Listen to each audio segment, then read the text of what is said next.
tardes. Buenas tardes. Oiga, bueno, ayer estuvimos con usted también analizando toda esta situación, Marcelo, y acá se han planteado durante la mañana, hay muchos Twitter, muchos comentarios sobre hacia dónde debería ir, por ejemplo, el gran perdedor de la noche, que fue Gabriel Boric, pese a que pasó a segunda vuelta, pero todas las encuestas lo daban como ganador de esta primera vuelta.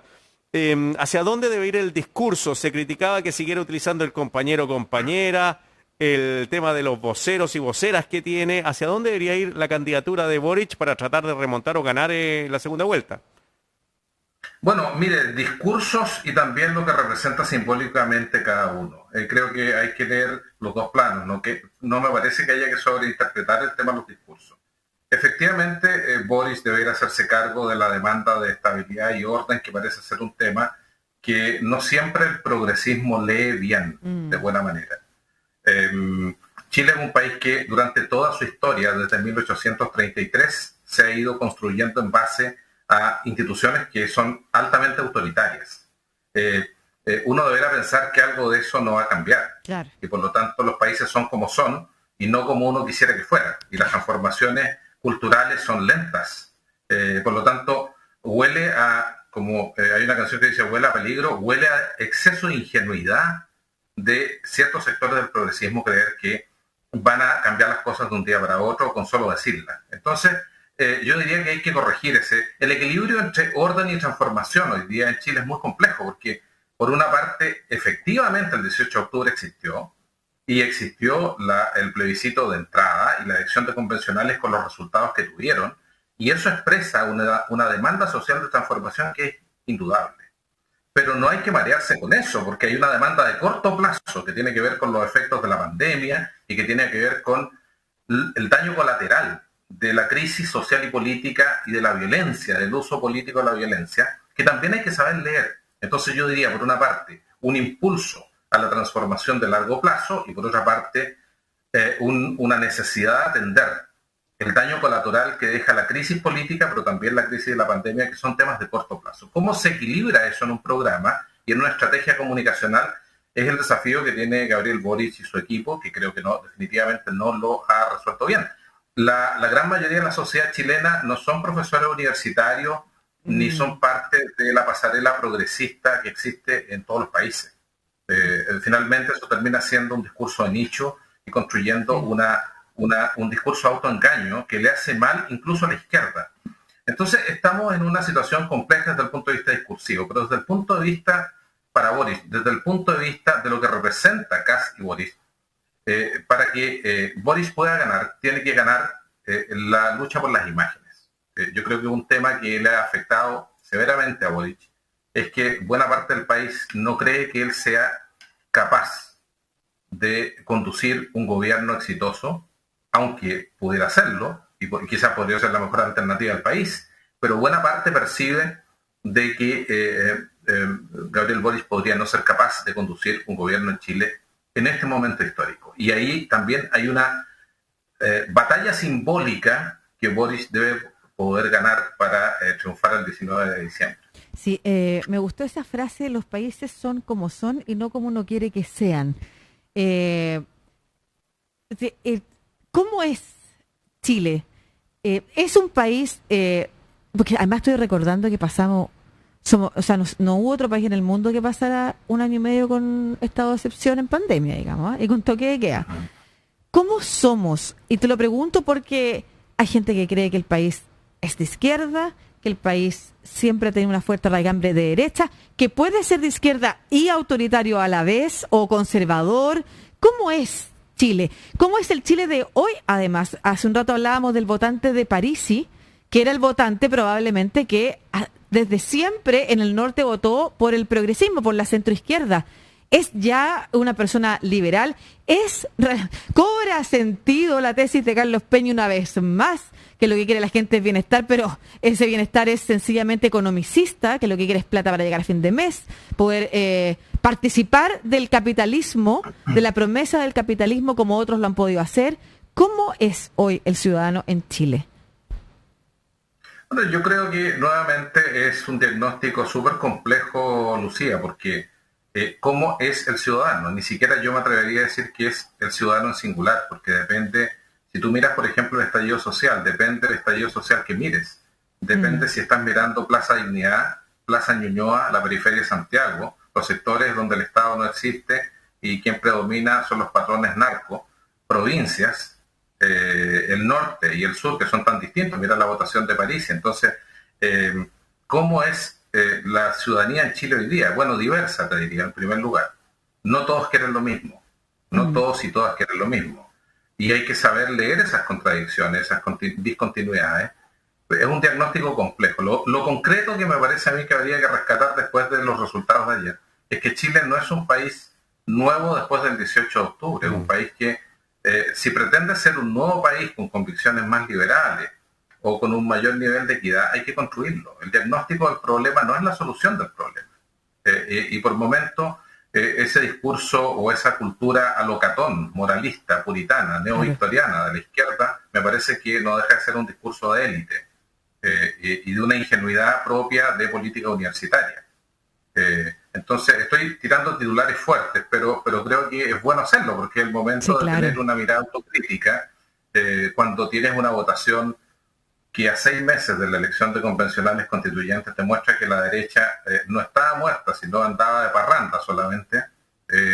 Bueno, uno tiene que tener desde el punto de vista de la izquierda, del progresismo, una mirada crítica. De nada sirve, creo yo, esta estrategia de calificar de fascista a Kast o a los seguidores de Kast, porque claramente, y no solo en Chile, sino en América Latina, en Europa y en Estados Unidos, es una estrategia fallida. Hay que leer. Hay un libro muy interesante, filosófico, pero interesante porque es polémico, atractivo, que se llama Cómo conversar con un fascista, de Marcia Tiburi, de una brasilera, una filósofa brasilera. Y ahí efectivamente muestra esta complejidad de enfrentarse con un liderazgo que desde el punto de vista cultural, por ejemplo, como es regresivo, pero que desde el punto de vista de la efectividad política electoral es un tipo que efectivamente es un candidato muy competitivo. Entonces, ¿cómo es Chile? Chile es diverso, hay varios Chiles, hay que saber hablarle a todos y hay que evitar la simplificación, Lucía, que por momentos nos afecta a todos, esta idea de simplificar problemas que son complejos, porque si no existe un diagnóstico complejo a la altura de nuestra diversidad como sociedad, seguramente las decisiones que tomemos van a ser erróneas, equivocadas, tanto desde el punto de vista electoral como desde el punto de vista de la política pública. Piensa tú hoy día, no hay política que tenga buena evaluación, ¿pero por qué? Porque tenemos un nivel de desconfianza cercano al 90%. Una democracia con una desconfianza del 80%, como la nuestra, no funciona. Tenemos que hacernos cargo de problemas grandes, creo yo. Marcelo, cuando tú dices que lo que ha pasado en el extranjero confirma que es una estrategia errada hablar de los fascistas, ¿cuál sí ha sido una estrategia que ha funcionado? Yo creo que para defenderse de las opciones antiliberales y antidemocráticas hay que tener un discurso democrático, no de descalificación. No basta la descalificación, ese es mi punto. No basta, recordarán ustedes cuando en la campaña de Piñera, de este Piñera que tiene un 10% ahora, pero que sacó una de las mayores votaciones de un presidente de derecha históricamente y una alta votación comparativa desde 1989 en adelante. Se llamaba fachos pobres a quienes pretendían votar por Piñera en la segunda vuelta y ganó Piñera.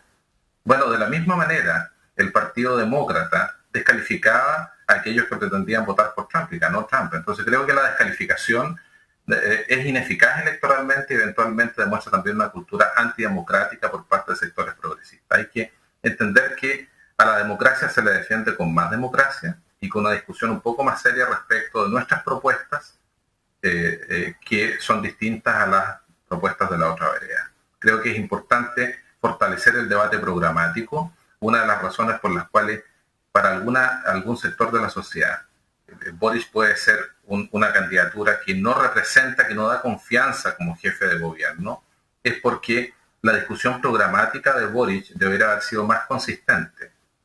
Mandar un poco a la sala del silencio algunos voceros de su comando que hablaban mucho, incluso algunos economistas que uno supone que ponen una dosis de mesura, se mandan unas declaraciones contraproducentes. Imagínate ir a hablar con los empresarios y decir que se pone de mano al crecimiento.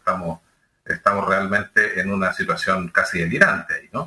Entonces, si tú vas a hablar con los empresarios y para definir una política que renuncia a la necesidad de crecer, porque si no hay crecimiento, no hay mejor futuro posible, esa es la realidad.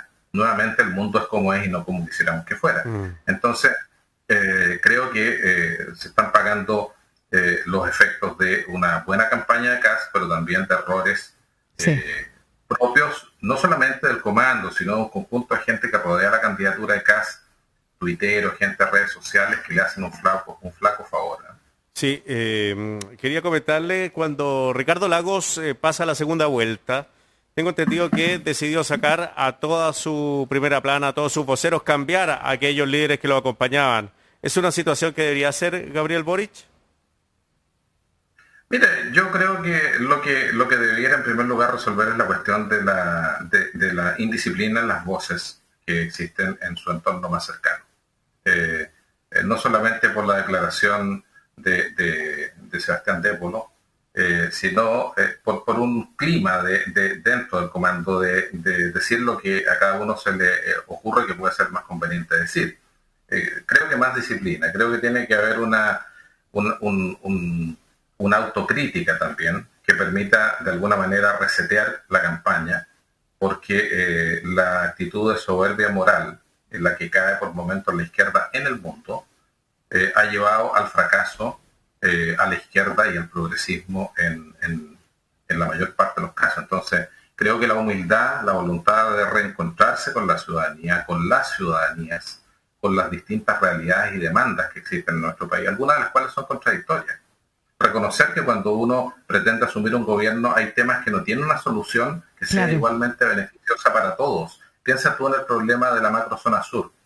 Lo que es bueno en un territorio no tiene por qué serlo en otro territorio. Es decir, la definición, el equilibrio entre orden y libertades en la macrozona sur no tiene por qué ser la misma respecto al resto del país. Entonces, creo que hay que también contarle a la gente, tratar a la gente y a los ciudadanos y ciudadanas como personas inteligentes, no quedarse en la retórica de los eslogans que da votos, digamos, dentro de ciertos segmentos, pero que amplios sectores de la sociedad finalmente no terminan siendo indiferentes frente a eso. Marcelo, en la suma de los votos, al parecer no bastaría para la candidatura que se veía como prefería, ¿no es cierto?, la de Gabriel Boric, con los votos de París, digo, de Meo, de Proboste, de Artés, en fin, y hay ciertos liderazgos que están además vinculados a la izquierda o a lo que uno podría entender como izquierda, por ejemplo el caso de Fabiola Cambellae,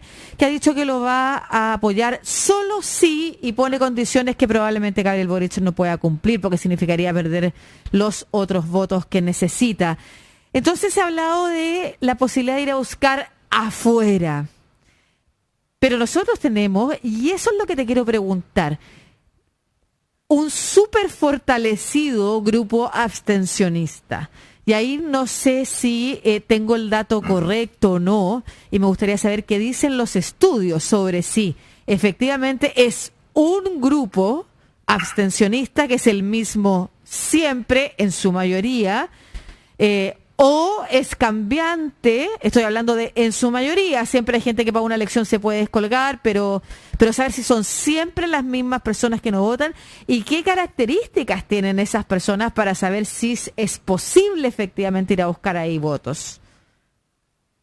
Bueno, mira, nuevamente son temas que requieren una mirada más detenida para poder decir algo de real valor, pero intuitivamente uno sabe en Chile por los informes que entrega el CERVEL después de algunos meses de las elecciones que existe una tendencia larga de los jóvenes a desvincularse de los procesos electorales, es decir, donde se explica o donde tiene mayor incidencia el fenómeno de la abstención es en los sectores jóvenes, en los grupos de jóvenes, es decir, tiene un sesgo etario en primer lugar. Ajá.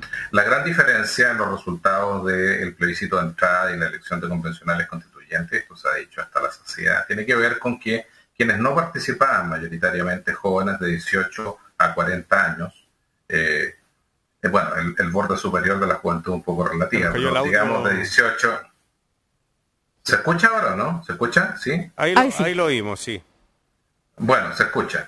Ustedes me dicen. No, digo que lo que ocurrió para la elección de convencionales constituyentes es que votó personas que no votaban. Y personas que no votaban eran principalmente jóvenes de 18 a 40 años. Entonces, creo que es muy importante que no tengo la información porque no la entrega el CERVEL de manera inmediata, pero estoy seguro que el día de ayer votó menos jóvenes que en el plebiscito de entrada, claro, y en la elección de convencionales constituyentes.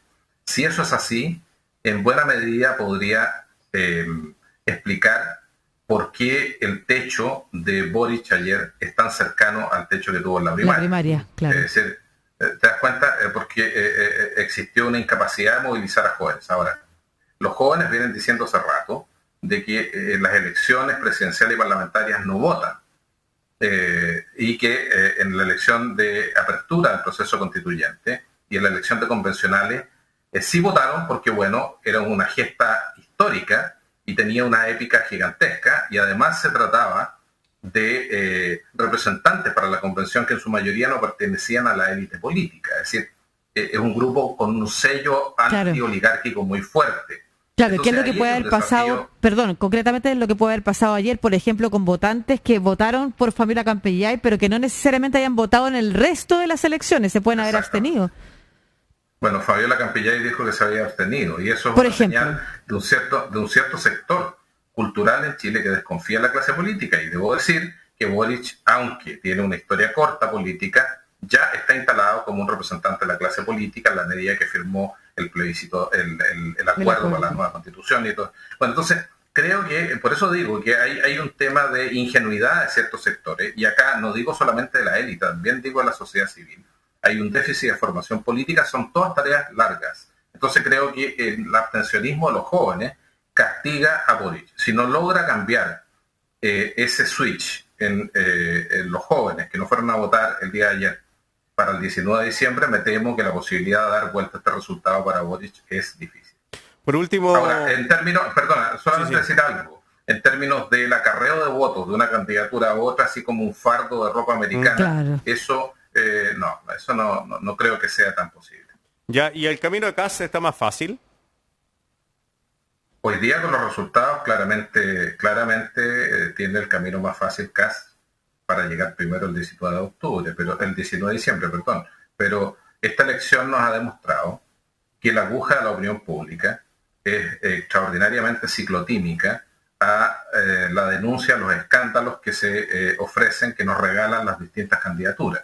Creo que es una manera no solo tóxica de hacer política, sino además una estrategia que repetida en el tiempo daña la democracia. Yo lo he dicho en varias columnas de opinión y en varias entrevistas. Me parece que la élite está haciendo un juego suicida cuando finalmente instala este modo de competir en base al escándalo, el desprestigio, y no a debates programáticos que en definitiva son los que forman la opinión entre ciudadanos y ciudadanos.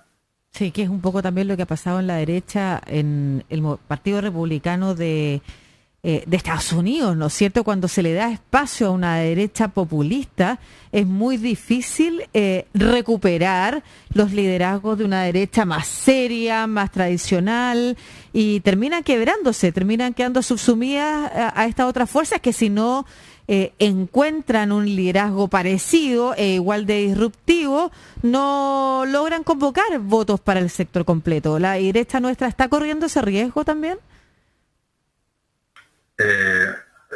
Perdona, no te entendí bien, tuve un problema con el audio. Si me puedes repetir la última parte. Sí, no, te preguntaba si la derecha nuestra corre ese riesgo también. Tiene que tomar alertas respecto de eso, de abrirle espacio a esta derecha radical.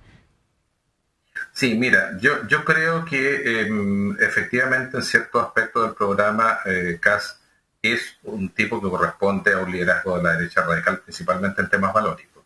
Pero creo que el resultado del Congreso, y ahí tengo una opinión muy distinta a buena parte de los comentaristas que he podido escuchar, creo que los seres humanos a veces somos hijos de la necesidad y respondemos bien frente a las situaciones más adversas y aprendemos mejor de eso que de las situaciones de confort. Creo que la distribución de fuerza del Congreso es extraordinariamente compleja. Te garantiza que ningún gobierno que surja el 19 de diciembre va a tener mayoría fácil para gobernar. Y creo que eso hace que finalmente, aún en el caso de un eventual gobierno de José Antonio Kast, los votos de la coalición son realmente importante para que Kast no caiga bajo el riesgo de una acusación constitucional y tenga un mínimo escudo parlamentario que lo blinde a él para poder terminar su gobierno. Entonces, uno puede tener una opinión sobre los políticos, pero no puede dudar de que tienen cierto nivel de inteligencia. Creo que el escenario altamente polarizado y sin mayoría para ninguna de las dos candidaturas, de alguna manera es un mecanismo de protección, no solamente para la derecha, sino para el conjunto de la democracia en Chile, que va a tener que, sea cual sea el gobierno, generar lógicas de cooperación. Esa misma cooperación que buena parte de la clase política renegó como parte de los problemas del proceso de transición del 89 en adelante. Creo que se va a revalorizar la colaboración porque vamos a estar frente a dos posibles